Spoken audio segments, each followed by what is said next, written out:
नमस्कार। Lockdown discussion series फर्स्टमा यहाँहरू सबैलाई हार्दिक स्वागत गर्दछु। हामी कहिले नसोचेको अनायास एउटा जटिल मोडमा आइपुगेका छौँ। घरबाट बाहिर निस्कन नपाउने गरी घरमै बन्दी भएर बसिरहेको स्थितिमा छौँ र यो नसोचेको अकल्पनीय र अनिश्चित क्षणमा हामी पुग्दाखेरि हामीलाई पक्कै पनि यसलाई सामना गर्न अप्ठ्यारो लागिरहेको छ, किनभने हाम्रो दैनिक जिन्दगीको निम्ति यो एउटा नयाँ घटना हो।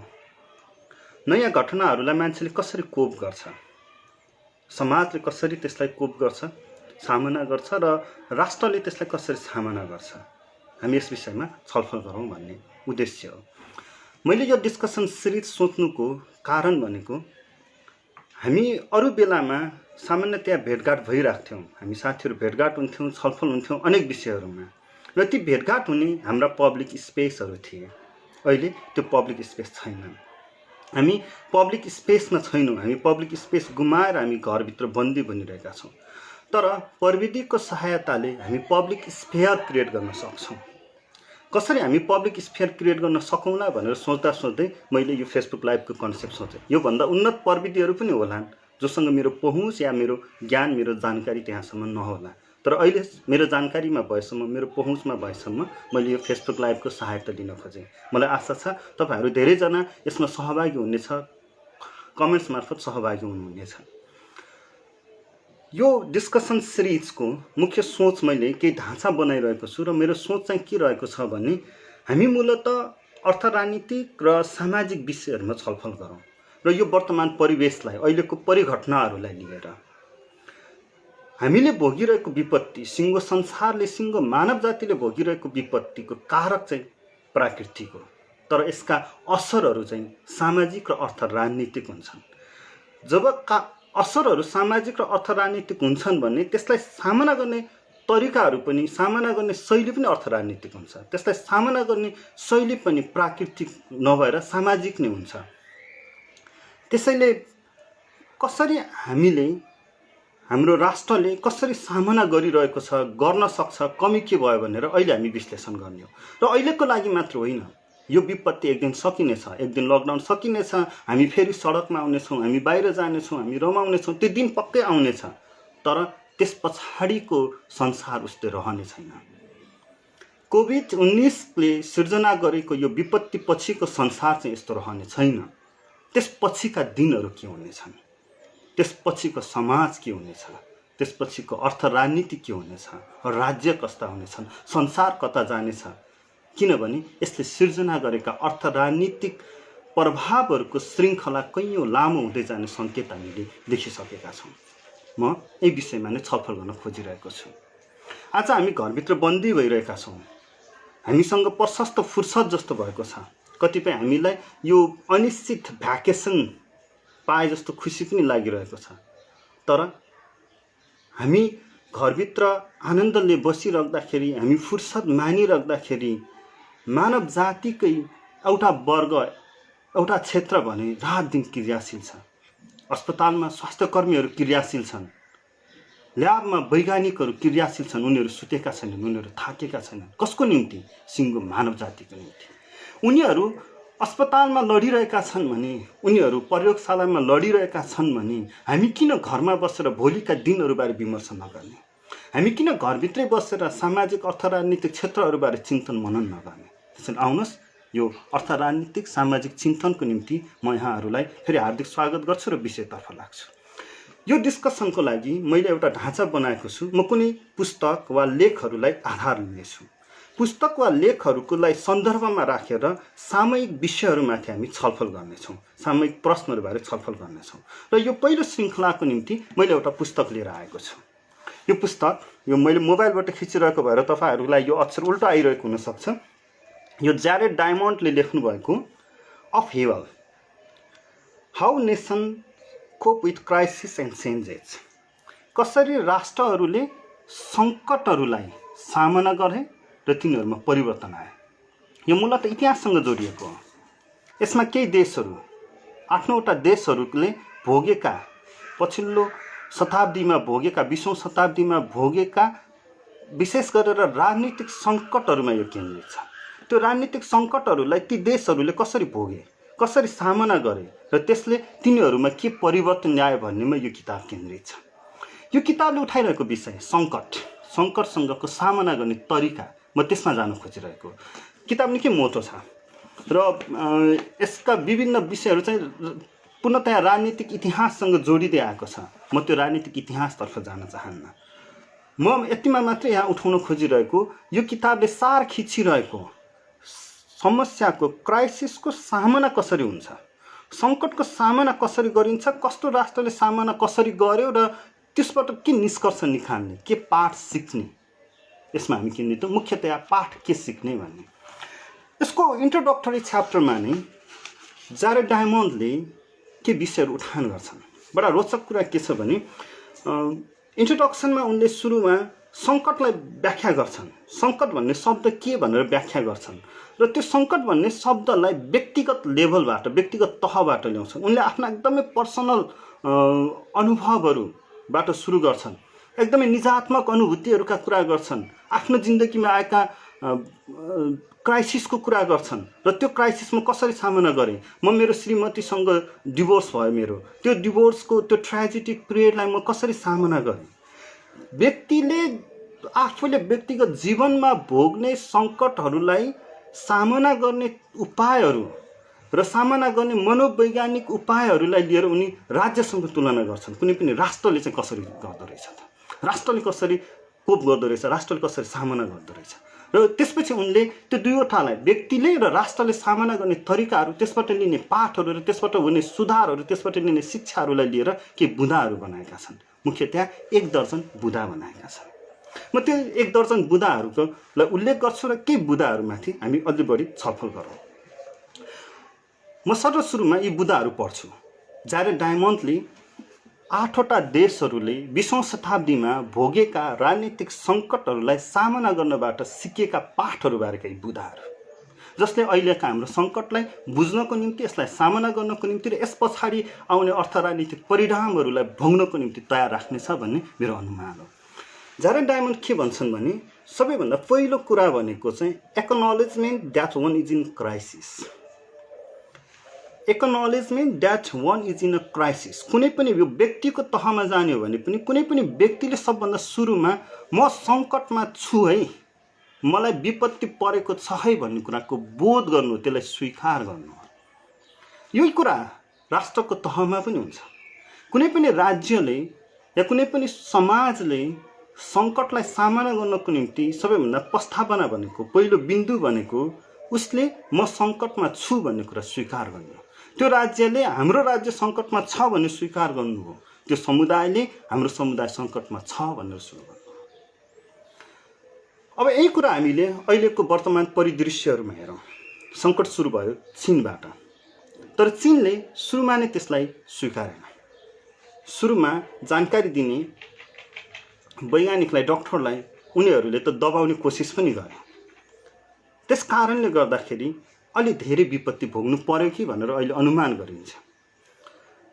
सुरुमा नै यदि चीनले ती वैज्ञानिकले सङ्केत गर्न साथ नै त्यसलाई बोध गरेको भए सम्भवतः यो विपत्तिको सुरुवात नै हुन्थेन कि, या सुरुवातमै त्यसको सामना भएर टुङ्गिसक्थ्यो कि। खै, त्यो अब इतिहासको विषय भयो, कल्पनाको विषय भयो, त्यसलाई छोडौँ। तर यसबाट लिने पाठ भनेको बोध नहुँदाखेरि, स्वीकारोक्ति नहुँदाखेरि समस्या हुँदो रहेछ। स्वीकार गर्नु, सङ्कटमा छु भनेर स्वीकार गर्नु सबभन्दा पहिलो पाइला रहेछ सङ्कट सामना गर्नेको। यो साह्रै ढिलो बोध गर्यो इटलीले। यदि इटलीले पनि सुरुमा नै त्यसरी सामना हामी सङ्कटमा छौँ भन्ने कुरा स्वीकार गरेको भए सम्भवतः इटलीले यो विपत्ति, यत्रो महामारी र यत्रो मृत्यु सहनु पर्दैन थियो होला। अमेरिकाले कैयौँ समयसम्म त यसलाई चिनिया भाइरस भनेर त्यसलाई मजाकमा उडाइराख्यो। त्यसको अर्थ उसले विपत्तिलाई स्वीकार गरिरहेको थिएन। सङ्कट, आफ्नो टाउकोमाथि आइसकेको सङ्कटलाई पनि उसले बोध गरिरहेको थिएन। त्यो बोध नगर्दाखेरि अहिले अमेरिकाले अर्को विपत्ति झेलिरहेको छ। त्यसैले सामनाको स्वीकारोक्ति, सङ्कटको सामनाको पहिलो बिन्दु भनेकै सङ्कट हो यो भन्ने, सङ्कट हामीलाई आइपरेको छ भन्नेको स्वीकारोक्ति रहेछ। त्यहाँबाट सुरु हुँदो रहेछ। यही बोध फेरि दक्षिण कोरियाले छिटो गर्यो। केही केसहरू देखिन साथ नै दक्षिण कोरियाले त्यो एकदमै छिटो हामी सङ्कटमा आउँदैछौँ है भनेर उसले स्वीकार्न साथ नै उसले तुरुन्त नै आफ्नो मेकानिजम युज गर्यो। एकदमै ठुलो अमाउन्टमा उसले मास अमाउन्टमा टेस्टहरू गर्न थाल्यो। त्यसपछि आइसोलेसनका कुराहरू ल्याउन थाल्यो। उसले तुरुन्त नियन्त्रणमा लिन सफल भयो। नर्थ कोरिया जो हिजोदेखि एक प्रकारले नाकाबन्दीको कारणले, उसको आफ्नो आन्तरिक राजनीतिको कारणले, आफ्नो रणनीतिको कारणले र अमेरिकाले थोपरेको नाकाबन्दीको कारणले त्यो अलरेडी नै एउटा लकडाउन जस्तो अरू कन्ट्रीभन्दा अलिकति आइसोलेटेड भएको देश थियो। त्यसैले उसले चाहिँ उसको सबभन्दा बढी सम्बन्ध भनेको आर्थिक र भूराजनीतिक कारणले सम्बन्ध भनेको चीनसँग थियो। चीनमा सङ्केत लक्षणहरू देखिन साथ, चीनमा विपत्ति देखिन साथ उसले चीनको नाका बन्द गरिदियो। अरू त उसको अलरेडी नै बन्द भइरहेको थियो। उसले चाँडो आफूलाई कन्ट्रोल गर्न सकिहाल्यो। त्यसैले उत्तर कोरियाले हामी कोरोना मुक्त भनेर घोषणा गरिदियो, किनभने त्यो बोध चाँडो भयो। कोरियन पेनिन्सुलाले कोरियाली प्रायद्वीपले चाहिँ सबभन्दा चाँडो बोध गएको हुनाले यसलाई सङ्कटलाई सामना गर्न, कोभिड-19ले सिर्जना गरेको विपत्तिलाई सामना गर्न सके। जारेड डायमन्डले अर्को पछि उल्लेख गर्छन्, acceptance of national responsibility to do something. बोध गरिसकेपछि, सङ्कट हो भन्ने बोध गरिसकेपछि सङ्कटको सामना गर्नको निम्ति अर्को स्टेप रहेछ। राज्यले राष्ट्रको तहबाट नै हामीले के गर्नुपर्छ है भन्ने स्वीकारोक्ति गर्ने। अब हामीले के गर्नुपर्छ है भन्ने स्वीकारोक्ति गर्ने। यसमा उनले एकदम जोड केमा दिन्छन् भने उनले केही शब्दहरू यहाँ लिइरहेका छन्। एक्सेप्ट रेस्पोन्सिबिलिटी, आफ्नो जिम्मेवारी स्वीकार गर है। अब सङ्कट स्वीकार गर्यो, अब जिम्मेवारी स्वीकार गर। राज्यले के गर्ने हो, समाजले के गर्ने हो, सामुदायिक सङ्घ सङ्गठन संस्थाहरूले के गर्ने हो, यो बोध गर, आफ्नो जिम्मेवारी बोध गर। अनि उनले के भन्छन् भने त्यो राज्यले, त्यो राष्ट्रले विपत्तिको सङ्कटको सामना निकै राम्रो तरिकाले गर्न सक्छ, जसले एभोइड भिक्टिमाइजेसन, अरूलाई आरोप लगाउन छोड्छ। होइन, आरोप प्रत्यारोपबाट भिक्टिम खोज्न थाल्ने के, अनि तैँले गर्दा भएको हो भन्न थालेपछि चाहिँ त्यसले सङ्कट अझै झेल्दै जान्छ। यो प्राकृतिक विपत्ति हो, यसमा हामीले एउटै मात्र आरोप लगाउन सक्छौँ भाइरसलाई। तर यो सँगसँगै अरू आरोपहरू पनि आइरहेका छन्, जस्तो कि नेपाल आउने फलानु मान्छेहरूले गर्दाखेरि फैलिन खोजेको छ। एउटा समुदायलाई हामीले देख्यौँ नि, युरोपमा ओहो सभ्य भनेर चिनिने बेलायत जस्तो देशमा पनि चिनिया मूलका मान्छेहरूलाई मङ्गोल अनुहार भएकालाई पनि त कुटियो नि त, त्यो रेसिजमसम्म पुग्यो नि त। इभन रेसिजमलाई डोनाल्ड ट्रम्पले नै लिड गरे नि त, भिक्टिमाइजेसन गर्ने क्या। भिक्टिम को हो भनेर खोज्ने, दोषी को हो, कारक को हो, समुदायमा लगिदिने, त्यसलाई थोपारिदिने, सङ्कटको कारक एउटामा थोपारिदिने। जसले थोपर्छ, जुन राष्ट्रले थोपर्छ, त्यसले सङ्कटको सामना राम्रो तरिकाले गर्न सक्दैन। जारेड डायमन्ड त्यो भन्छ। त्यसैले अरूलाई ब्लेम गर्ने के। अनि अर्को एक कारणले पनि सङ्कट सामना गर्न सकिँदो रहेनछ, त्यो उनले भन्छन् कि सेल्फ पिटी, आफूलाई साह्रै तुच्छ सम्झिनु। हामीसँग त केही पनि छैन। कुनै पनि व्यक्तिले सङ्कटको सामना गर्न असफल कति बेला हुँदो रहेछ भने, सङ्कट आइपर्यो, आर्थिक सङ्कट आइपर्यो या नैतिक सङ्कट आइपर्यो या केही नै सङ्कट आइपर्यो, तर त्यो सङ्कट मलाई सङ्कट आइपरेको छ भन्ने चाहिँ बोध गर्ने, त्यसपछि फेरि म के गर्नुपर्छ भनेर बोध नगर्ने, म त बिचरा हुँ, म त के गर्न सक्छु र सेल्फ पिटी, आफैलाई कमजोर ठान्न सुरु गर्ने। कि त अरूलाई ब्लेम गर्ने, कि त आफूलाई कमजोर ठान्ने। यसले चाहिँ सङ्कटको सामना गर्न सकिँदैन। भनेको सङ्कटको सामना गर्ने दोस्रो स्टेप भनेको चाहिँ जिम्मेवारी बोध हो। जो जहाँ छ त्यहीँबाट जिम्मेवारी बोध गर्ने। आज राज्यले एउटा तहबाट जिम्मेवारी बोध गर्नुपर्छ, गरिरहेको छ। सरकारले एउटा तहबाट गरिरहेको छ। उसका सीमाहरू कति होलान्, उसले कति सकिरहेको छ, उसका कमजोरीहरू के छन्, त्यसका थुप्रै पक्षहरू छन्, र पनि धेरै हदसम्म त्यसले स्वीकारिरहेको छ नि, उसले जिम्मेवारी बोध गरिरहेको छ। यही जिम्मेवारी बोध सचेत नागरिकले पनि गर्न जरुरी छ। जसरी हामीले अहिले भनिरहेका छौँ नि, हामी घरबाट बाहिर ननिस्कनु नै हाम्रो सबभन्दा ठुलो जिम्मेवारी बोध हो। तर यति मात्र होइन है, यसपछि आउने विपत्तिहरू, यसपछि आउने असरका लामा श्रृङ्खलाहरूलाई कसरी सामना गर्ने भनेर सोचेर बस्नु पनि सचेत नागरिकको कर्तव्य हो। जारेड डायमन्डले अर्को भन्छन्, building a fence to delineate the national problems needing to be solve. उनले यो बुदालाई अझै मसिनरी चाहिँ अझै सजिलो ढङ्गले के पनि भनेका छन् भने, selective changes in institution and policy. सङ्कट आइपर्यो। सङ्कट आउँदाखेरि हामीसँग एउटा बनी बनाऊ या हामीले पहिलादेखि नै अभ्यास गरिरहेका पूर्व अभ्यासरत संस्थाहरू हुन्छन्, सङ्गठनहरू हुन्छन्, एउटा संरचना हुन्छ। तर सङ्कट ती संस्था, सङ्गठन, संरचना, तिनका क्रिया गर्ने शैलीहरू त्योभन्दा अलि बाहिरबाट आइदिन्छ। त्यसको सीमाभन्दा अलि परबाट आइदिरहेको हुन्छ। अब हिजो पूर्व अभ्यास भइरहेको संस्थाले, सङ्गठनले, त्यसको संरचनाले, त्यसको फेनोमेनाले नयाँ सङ्कटलाई सामना गर्न चाहिँ अलिक गाह्रो हुन्छ। अब त्यसले त्यो आफ्नो संस्थामा के परिवर्तन ल्याउनुपर्छ, आफ्ना संस्थाहरूलाई खुकुलोपन गराउन सक्नुपर्छ। त्यसले कतिको सक्छ, संस्थागत प्रयास कतिको गर्न सक्छ। जस्तो हामीले हाम्रो पछिल्लो उदाहरण हेरौँ, भूकम्प। त्यो हाम्रो निम्ति एउटा विपत्ति थियो, त्यो पनि एउटा हाम्रो सङ्कट थियो। तर त्यो सङ्कट अहिलेभन्दा अलिक कम नै हामीले त्यसलाई सामना गर्न हामीलाई अलि सजिलो भयो। किन सजिलो भयो भने त्यस्ता केही भूकम्पहरू हामीले पहिला पनि बिहोरिसकेका थियौँ। हामीसँग इन्स्टिट्युसनल मेमोरीको कमी थियो, जो अहिले पनि छ र त्यति बेला पनि कमी थियो। तर भूकम्प जाँदाखेरि मान्छेसँग व्यक्तिगत तवरमा भए पनि केही पूर्व ज्ञानहरू थिए, यो गर्नुहुन्छ त्यो गर्नु हुँदैन। त्यसपछि हाम्रो सोसियल सोलिड्यारिटीले त्यति बेला राम्रो काम गर्यो, हामी राहतमा उद्धारमा छिटो काम गर्न सक्यौँ। तर अहिले हाम्रो निम्ति बिल्कुलै नयाँ खालको सङ्कट आइपरेको। हिजो हामी घरबाट निस्कन पाउने सङ्कटमा थियौँ, घरमै थुनिनु पर्ने, आफ्नो आफन्त आफ्नो अगाडि निधन हुँदाखेरि पनि त्यसलाई माया गर्न नपाउने त्यो सङ्कट हामीले भोगिरहेका छौँ। यो हाम्रो निम्ति, हाम्रो संस्थाको निम्ति र व्यक्तिको निम्ति पनि बिल्कुलै नयाँ खालको विपत्ति हो। तर यो विपत्तिलाई एक्सेप्ट गर्नको निम्ति, यो विपत्तिलाई कोप गर्नको निम्ति, सामना गर्नको निम्ति हामीमा फ्लेक्सिबिलिटी कति छ, हाम्रो संस्थामा हामीले संस्थागत परिवर्तनहरू के गर्न सक्छौँ। जस्तो हेरौँ, चीन उसले ढिलो बोध गर्यो, तर उसको राज्य संयन्त्र बलियो थियो। हिजोदेखि नै उसको राज्य संयन्त्र बलियो थियो। राज्यसँग हरेक नागरिकको तथ्याङ्क थियो, डेटा थियो, डेटा रिच डेटा उनीहरूसँग।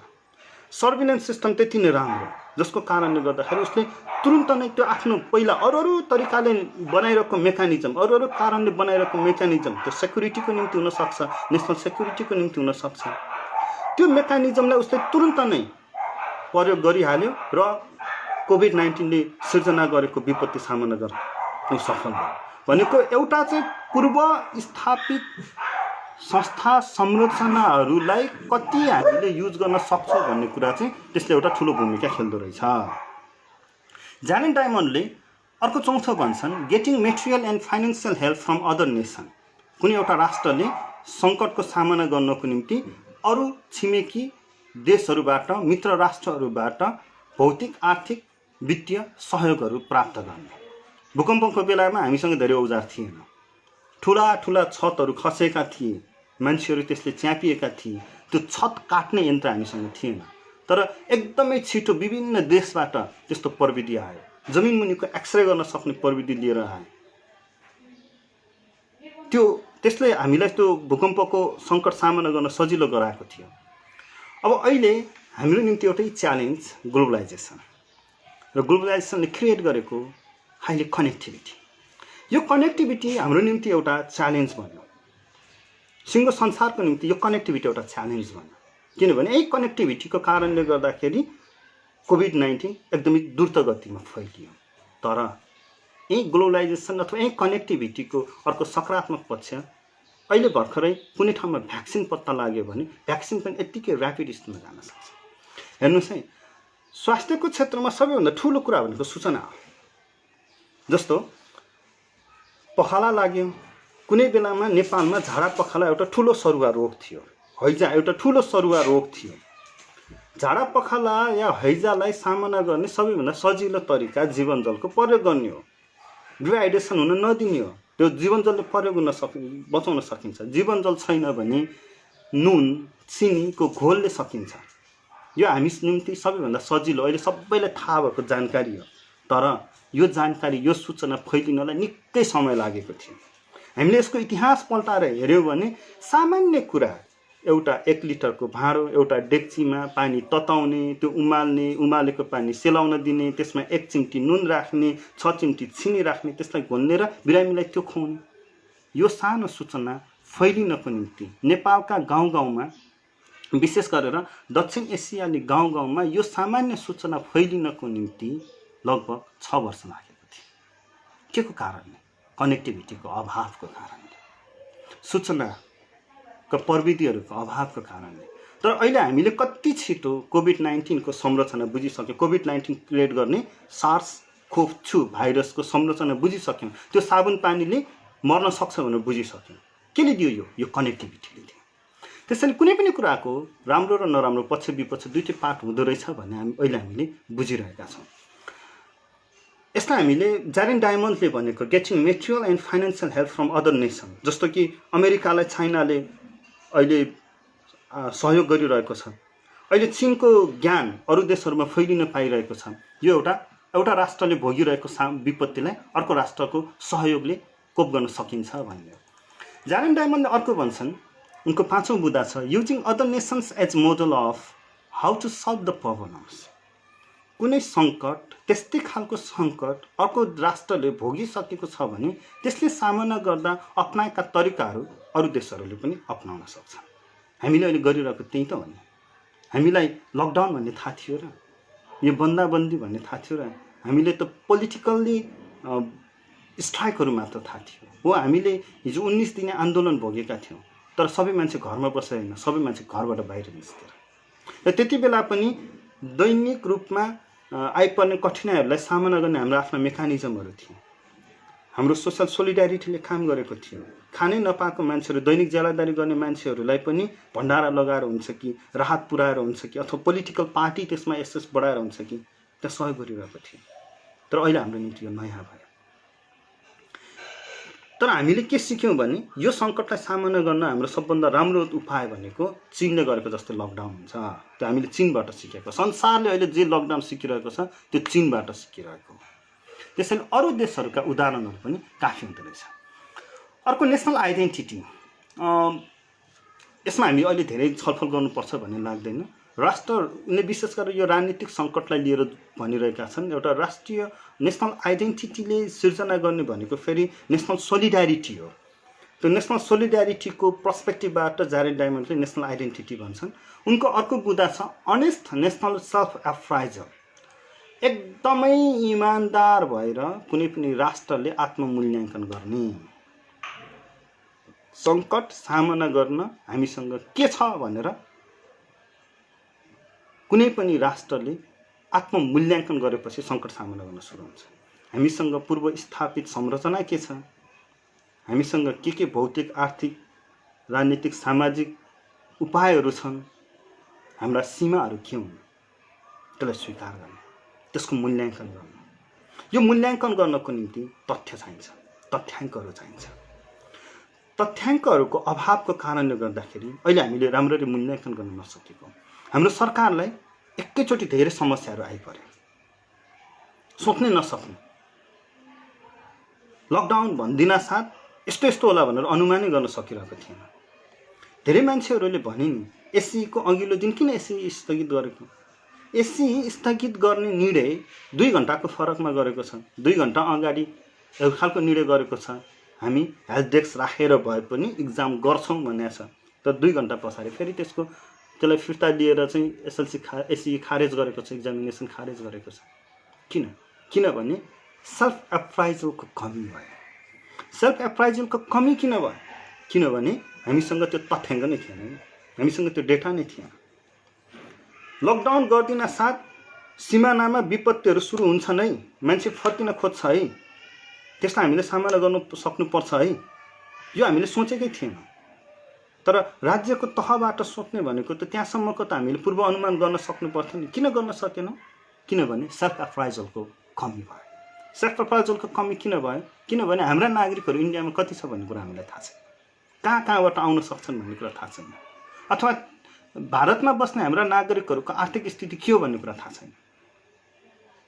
तथ्याङ्कको अभावले गर्दा हामी सेल्फ एप्राइजल गर्न सकेनौँ। अर्को historical experience of previous national crisis, यो जारेन डायमन्डले उल्लेख गरेको अर्को मुख्य बुँदा हो र यो सबैभन्दा महत्त्वपूर्ण पनि छ। मान्छेले सिक्ने भनेको आफ्नो विगतहरूबाट, कुनै पनि समुदायले सिक्ने भनेको आफ्नो इतिहासबाट, कुनै पनि राष्ट्रले सिक्ने भनेको उसले विगतमा सामना गरेका तरिकाहरूबाट नै हो। तर यो हाम्रो निम्ति साह्रै नयाँ थियो। जस्तो हामीले हेरौँ, चीनले किन त्यति छिटो अस्पताल बनाउन सक्यो? चीनले एकदमै थोरै दिनमा 4-5 दिनमा नयाँ अस्पताल बनाए। यो अब चीनको निम्ति नौलो कुरा होइन। 2020 मा आएर यो नयाँ कुरा होइन। यो नयाँ कुरा थियो कहिले? 2002 मा थियो। 2002 मा सार्स फैलिँदाखेरि उसले 7 दिनमा एउटा अस्पताल बनाएको थियो। त्यो उसको निम्ति नौलो कुरा थियो। सिङ्गो मानव जातिको निम्ति, सिङ्गो संसारको निम्ति नौलो घटना त्यो थियो, यो होइन। 4 दिनमा 5 दिनमा बनायो यो होइन, त्यो 2002 को 2020 को होइन। किनभने 18 वर्ष अगाडि उसले गरेको अभ्यासलाई अहिले दोहोऱ्याएको, त्यो पाठ सिकेको, हामीलाई फेरि यस्तै अस्पताल चाहिन्छ भनेर त्यो पूर्व तयारी साथ बसेको। त्यो किन बस्न सक्यो? किनभने उसँग इन्स्टिट्युसनल मेमोरी थियो। त्यो इन्स्टिट्युसनल मेमोरीको बलमा बस्न सक्यो। त्यसैले सिक्ने आफ्नो विगतबाट रहेछ, तर त्यो विगतलाई सिक्नको निम्ति इन्स्टिट्युसनल मेमोरी, संस्थागत मेमोरी चाहिँ स्मृति सबभन्दा महत्त्वपूर्ण रहेछ। त्यो संस्थागत स्मृति कति राख्न सक्छ भन्ने कुराले त्यो राज्य बलियो हुँदो रहेछ। यही कुरा सिङ्गापुरले गरेको। सिङ्गापुरले पनि सार्सकै, सिङ्गापुरको प्राइम मिनिस्टरले त भन्यो नि, हामीले किन कोभिड-19 लाई छिटो ट्याकल गर्न सक्यौँ? किनभने हामीले सार्सलाई कसरी ट्याकल गरेका थियौँ, सार्सले सिर्जना गरेको क्राइसिसलाई हामीले कसरी कोप गरेका थियौँ, त्यही कुरा नै अभ्यास गरेका हौँ, विगतबाट सिकेको। अब हाम्रो बारेमा हेरौँ, हामीसँग के छ, के थियो? हाम्रो इन्स्टिट्युसनल मेमोरी सबभन्दा कमजोर छ। निकै पुवर इन्स्टिट्युसनल मेमोरी भएका हौँ हामीले डकुमेन्टेसन गर्दैनौँ। यो हाम्रो सबभन्दा ठुलो कमजोरी हो। तर हामीसँग केही आफ्ना अनुभवहरू छ। जस्तो कि नेपालले पछिल्लो 4 दशकमा मातृशिशु मृत्यु दर घटाउनमा एकदमै मेहनत गरेर सफलता पाएको छ। नेपालको स्वास्थ्य क्षेत्रका केही कुराहरू गर्दाखेरि। त्यस्तै अर्को भनेको नेपालले पोलियो उन्मूलन गर्न सक्यो, कुष्ठरोग उन्मूलन गर्न सक्यो। हैजा 6-7 वर्ष अगाडि जाजरकोटमा एकचोटि देखिएको थियो, लगभग हैजा त्यति व्यापक रूपमा देखिन सकेन। मलेरिया लगभग उन्मूलन गर्न सक्यो। यो उपलब्धि हासिल हुनुका हाम्रा आफ्ना केही अभ्यासहरू छन्, हाम्रा केही संस्थागत प्रयासहरू छन्। जस्तो कि मातृशिशु मृत्यु दर हाम्रो निम्ति एकदमै ठुलो चुनौती थियो। त्यसलाई सामना गर्नको निम्ति गाउँ गाउँसम्म महिला स्वास्थ्य स्वयंसेविकाहरू बनाइयो, ग्रामीण स्वास्थ्य कार्यकर्ता निर्माण गरियो। हेर्नु, हामीलाई अहिले खोप छ भन्ने कुरा कसले जानकारी दिन्छ? महिला स्वयंसेविकाहरूले। भिटामिन खुवाउनु पर्छ, पोलियो थोपा खुवाउनु पर्छ, हात्ती पाइलेको औषधि घर घरमा बाँड्ने काम कसले गर्छ? महिला स्वयंसेविकाले। यो संस्था हो नि त, महिला स्वयंसेविका भन्ने संस्था हो नि। यो संस्थाको हामीले सिर्जना गर्यौँ। ग्रामीण स्वास्थ्य कार्यकर्ताहरू भ्याक्सिन बोकेर गाउँ गाउँ डुल्थे। त्यति धेरै पढाइ भएको होइन। साना साना सरुवा रोगहरूबाट छिटो निको हुनको निम्ति, त्यसको उपचारको निम्ति अनमी र सिएमए पढाइयो। विशेष गरेर सिएमए अर्ध प्राविधिक होइन, सेमी स्किल्ड म्यान पावरको तयार हामीले ह्युमन रिसोर्सहरू बनाइयो। यो हाम्रा संस्थागत प्रयासहरू थिए। तपाईँहरूलाई सम्झना छ भने केही वर्ष अगाडि, लगभग 1 दशक अगाडिसम्म गाउँ गाउँमा सुडेनीहरू हुन्थे। त्यो अहिले पनि होला कयौँ गाउँहरूमा। र तिनीहरूको निम्ति एउटा छुट्टै प्याकेट, कागजको एउटा प्याकेट बनाइएको थियो, सुरक्षित सुत्केरी सामग्री। त्यो प्याकेटमा चाहिँ स्टराइल गरेको प्लास्टिक, निडल, ब्लेड, ग्लोभ्स, यस्ता साबुन, यस्ता सामान्य कुराहरू हुन्थे। तर यो सामान्य कुरा देखिए पनि त्यसले मातृशिशु मृत्यु दरमा ठुलो भूमिका खेल्यो। किनभने धेरै जसो मातृशिशु मृत्यु दर या सुत्केरी महिलाहरू बच्चा जन्माउँदाखेरि महिलाहरूको मृत्यु हुनुको मुख्य कारण भनेको टिटनाशक थियो। सामान्य सरसफाइको अभाव थियो। त्यो सामान्य सुडेनहरू जो हिजो गाउँघरमै धाई आमाहरू, सुडेनहरू परम्परागत तरिकाले बच्चा जन्माउनको निम्ति महिलालाई सुत्केरी गराउन काम गर्थे, ती महिलाहरूलाई नै सामान्य तालिम दिएर अब तपाईँहरूले त्यही आफ्नो पुरानो ज्ञान प्रयोग गर्नुहोस्, तर यो सामग्रीबाट है, यो सुरक्षित सुत्केरी सामग्री यो प्रयोग गर्ने है, त्यो तालिम दिए। ती संस्थागत प्रयासहरू हाम्रा के अनुभवहरू हुन्। त्यसले हामीले पछिल्लो 4 दशकमा मातृशिशु मृत्यु दर घटायौँ, कुपोषणलाई धेरै हदसम्म नियन्त्रण गऱ्यौँ, पोलियो उन्मूलन गर्यौँ, कुष्ठरोग उन्मूलन गर्यौँ, मलेरिया उन्मूलन गर्यौँ। केही वर्षदेखि हाम्रो तराईमा हामीले अर्को एउटा विपत्ति सामना गरिरहेका छौँ, स्वास्थ्यमा सङ्कट सामना गरिरहेका, एउटा चुनौती सामना गरिरहेका छौँ, त्यो डेङ्गु। तर डेङ्गुलाई हामीले छिटो एक्सर्साइज गर्न सकिरहेका छौँ। डेङ्गुबारे धेरै मान्छे छिटो जानकार भएका छन्, किनभने हाम्रो अलरेडी भइरहेका संस्थाहरूले त्यहाँ काम गर्न अभ्यास गर्न सके। तर अहिले आइरहेको विपत्ति, यो कोभिड-19ले सिर्जना गरेको सङ्कट भनेको यो हाम्रा यी पूर्व स्थापित संस्थाहरूका क्षमता र सीमाभन्दा बाहिर भए हामी के गर्ने भन्ने सोच्नै सकेनौँ। हाम्रो महिला स्वयंसेविकालाई हामीले यहाँ चलाउन सक्दैनौँ, हाम्रा ग्रामीण स्वास्थ्य कार्यकर्तालाई हामीले यहाँ चलाउन सकिरहेका छैनौँ। हाम्रो पूर्व ज्ञानको कमी हुनु अथवा यो हाम्रो निम्ति एउटा एकदमै नयाँ खालको सङ्कट पर्नुले पनि हामीलाई असर परेको। तर यति बेला के गर्न सकिन्छ त, कसरी सामना गर्न सकिन्छ त? ज्यारेड डायमन्डले आफ्नो 10औं बुँदामा भनेका छन् सिचुएसन स्पेसिफिक नेसनल फ्लेक्जिबिलिटी। हेर्नु यो शब्द नेसनल फ्लेक्जिबिलिटी। लचकता कति छ, संस्थाहरूले आफ्नो भूमिका कति छिटो बदल्न सक्छन्, यो सबभन्दा ठुलो कुरा। तर हामीले सकेनौँ, हाम्रो असफलता यहाँनिर, हामीले सकिरहेका छैनौँ। जस्तो कि एउटा उदाहरण हेरौँ, केही दिन अगाडि 2-3 दिन अगाडि मन्त्री घनश्याम भुसालले टिकाराम यात्रीसँग एउटा अन्तर्वार्ता दिनुभएको थियो। त्यो अन्तर्वार्तामा प्रश्न सोधियो कि नेपालीहरू आफ्नो देश फर्कन नपाउने। उहाँले भन्नुभयो हरेक नागरिकको यो अधिकार हो आफ्नो देश, आफ्नो मातृभूमि फर्कने। तर सङ्कट, अहिलेको सङ्कटको बेलामा जो जहाँ छ त्यहीँ बस्ने हो संसारभरिमा। र हो, उहाँले भनेको सही हो, र WHO ले भनेको पनि त्यही हो, जो जहाँ छ त्यहीँ नै बस्ने हो र त्यो देशको त्यो राज्यले त्यसलाई ह्यान्डल गर्ने हो।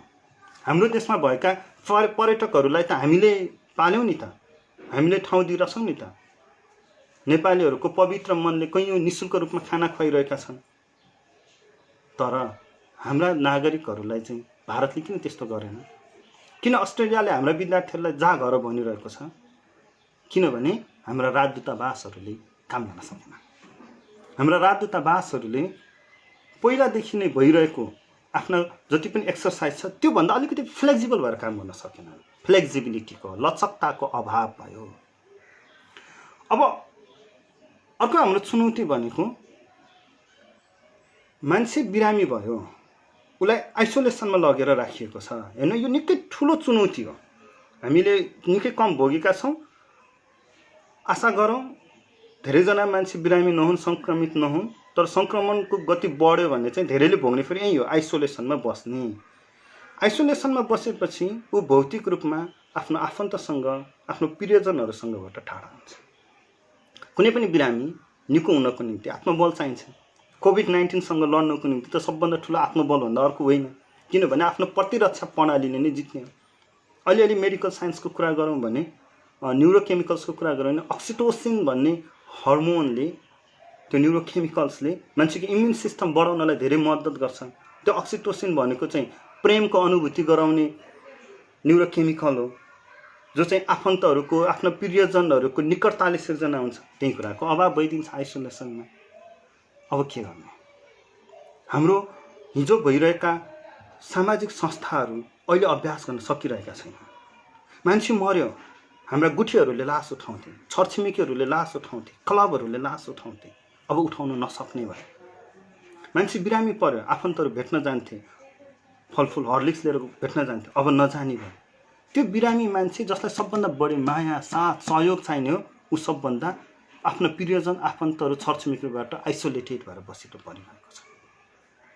त्यसो हो भने हाम्रा आफ्ना भूमिकाहरूमा हामीले लचकता ल्याउनु पर्ने भयो। बिरामीलाई हामीले सद्भाव त दिनु पर्यो, उसको आत्मबल त बढाउनु पर्यो।